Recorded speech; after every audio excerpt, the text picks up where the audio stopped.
we have status menu.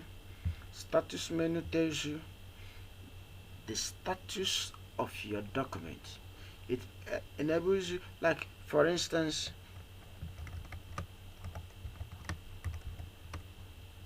now here look at the status. It says you have 3 words at this document. So when you go on, it will be telling you the status of your document. Now here says 100%. That means your document is at print layout at zoom 100.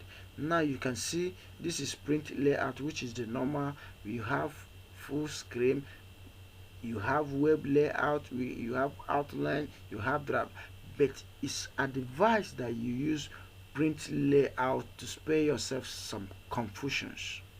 Now we have the start bar. This start bar is always there in every program that you are engaging. Sometimes it helps you to identify the numbers of programs that are on. The computer system